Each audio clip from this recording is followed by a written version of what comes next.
Assalamualaikum warahmatullahi wabarakatuh. Halo anak-anak ustazah semuanya.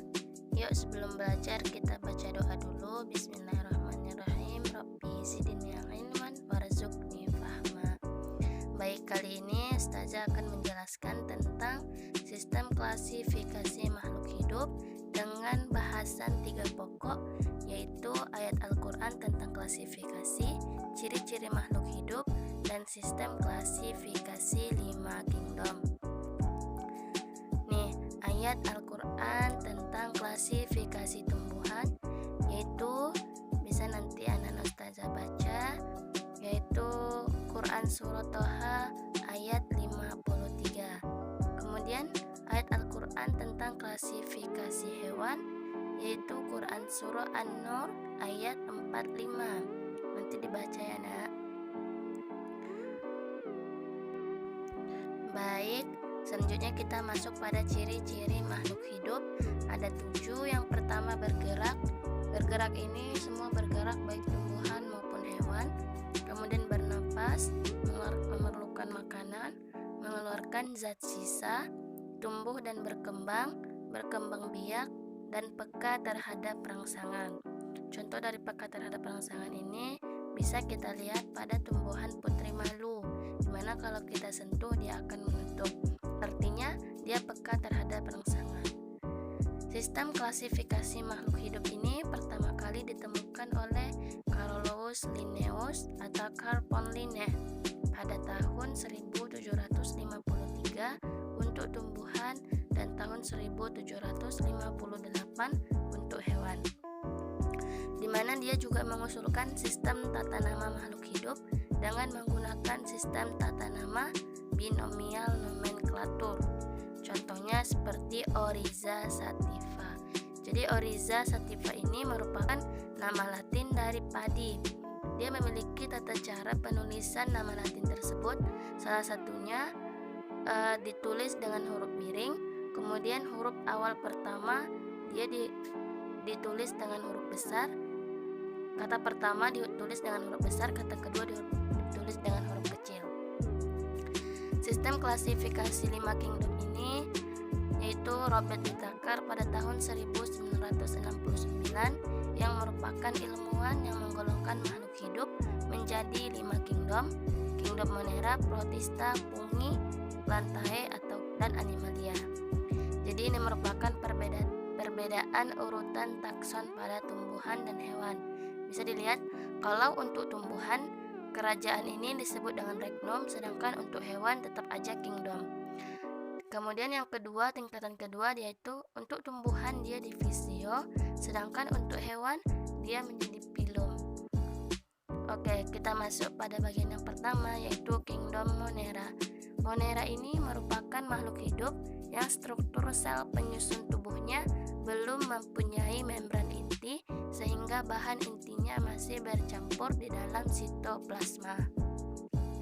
Jadi dia belum memiliki membran inti, terbagi menjadi 2, Archaebacteria dan Eubacteria. Nih, perbedaan dari Archaebacteria dan Eubacteria itu berdasarkan nukleus, keduanya yaitu prokaryotik. Kemudian dinding selnya berbeda, membran selnya lipid dengan ikatan ester pada Archaebacteria dan Eubacteria dengan ikatan ester. Kemudian berdasarkan RNA polimerase lebih dari satu jenis untuk Archaebacteria, sedangkan untuk Eubacteria dia satu jenis. Kemudian ada respon terhadap antibiotik dan juga reproduksi. Yang kedua masuk pada kingdom Protista. Protista ini merupakan makhluk hidup bersel satu atau bersel banyak yang sudah memiliki membran inti.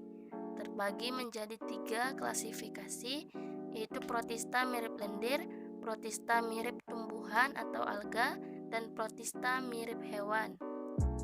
Masuk kita yang pertama, yaitu Protista mirip lendir, terbagi menjadi 3, Acrasia mycota, Mycomycota, dan Oomycota.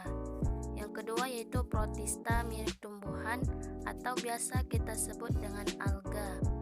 Dia terbagi menjadi 6, Chlorophyta, yaitu sering disebut dengan alga hijau karena ia memiliki pigmen hijau. Chrysophyta alga kuning memiliki pigmen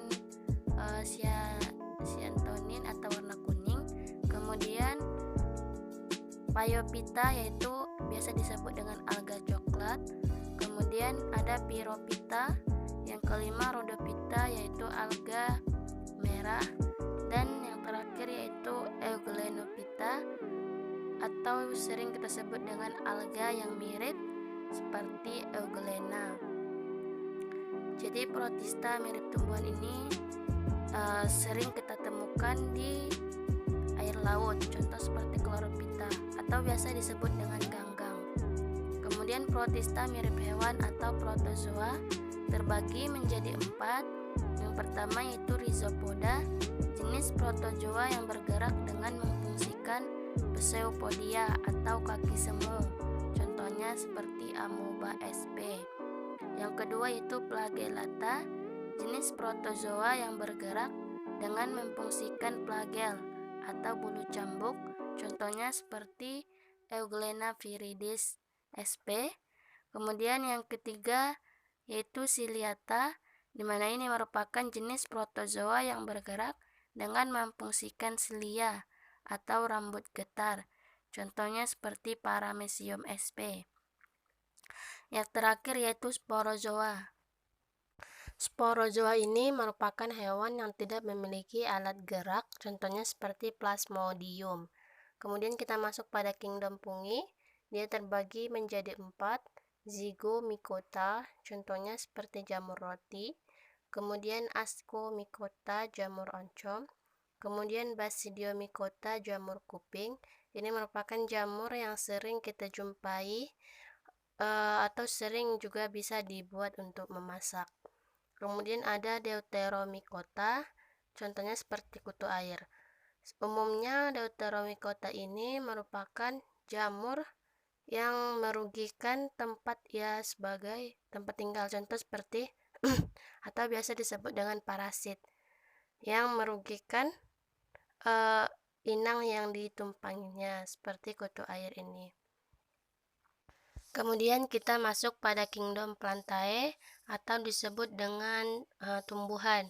Terbagi menjadi 2, tidak berpembuluh dan tidak berpembuluh ini contohnya seperti lumut.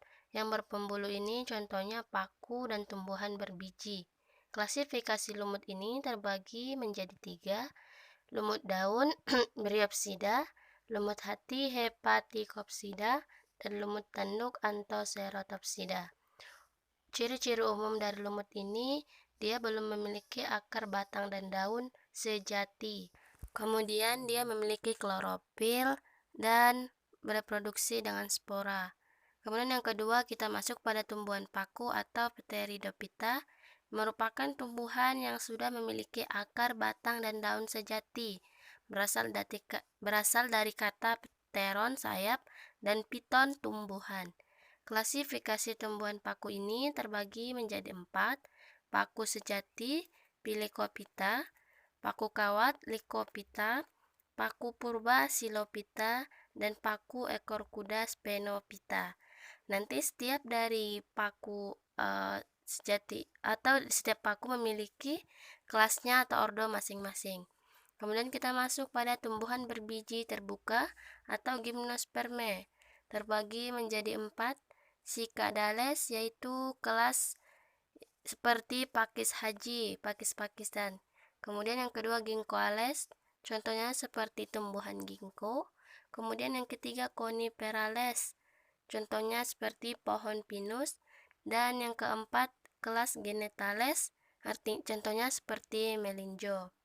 Kemudian kita masuk pada tumbuhan biji tertutup atau Angiospermae, terbagi menjadi 2, tumbuhan monokotil, tumbuhan yang bijinya berkeping 1, mono artinya 1, kemudian umumnya berakar serabut. Contohnya seperti jagung, padi, dan contoh lainnya. Yang kedua yaitu dikotil, di artinya 2, berarti bijinya berkeping 2. Contohnya seperti mangga, dan umumnya akarnya bersifat tunggang. Yang terakhir kita masuk pada kingdom Animalia.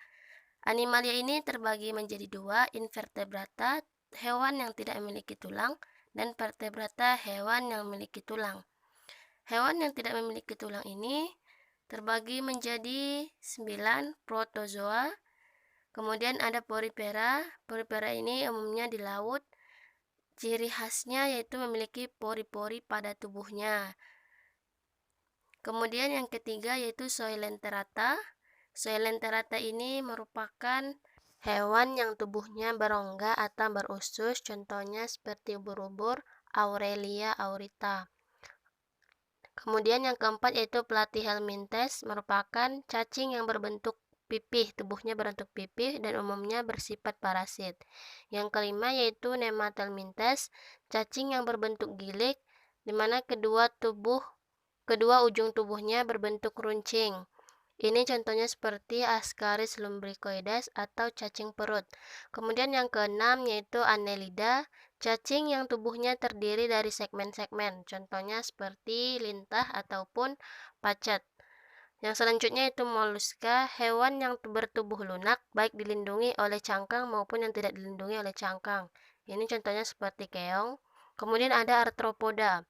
Arthropoda ini merupakan hewan yang memiliki buku-buku pada kakinya, terbagi menjadi dua, arthropoda laut dan arthropoda darat. Contoh yang seperti darat ini seperti serangga-serangga. Kemudian kalau di laut ini contohnya seperti kepiting ataupun lobster. Yang selanjutnya yaitu Echinodermata. Echinodermata ini yaitu hewan yang bertubuh duri, contohnya seperti bintang laut. Yang kedua yaitu vertebrata, hewan yang memiliki tulang belakang, terbagi menjadi 5, yaitu Pisces, merupakan kelompok ikan-ikanan. Kemudian yang kedua amfibi, hewan yang hidup di dua alam, darat dan juga air, contohnya seperti katak. Kemudian ada reptil, hewan melata, berdarah dingin dan memiliki sisik menutup tubuhnya, contohnya seperti kadal ataupun buaya. Dan itu aves, kelompok unggas-unggasan, contohnya seperti ayam, burung. Kemudian ada mamalia dengan ciri khas memiliki kelenjar mamae atau kelenjar susu, contohnya seperti manusia. Oke, sekian dari penjelasan Ustazah, kurang dan lebihnya mohon maaf. Semoga bermanfaat. Wassalamualaikum warahmatullahi wabarakatuh.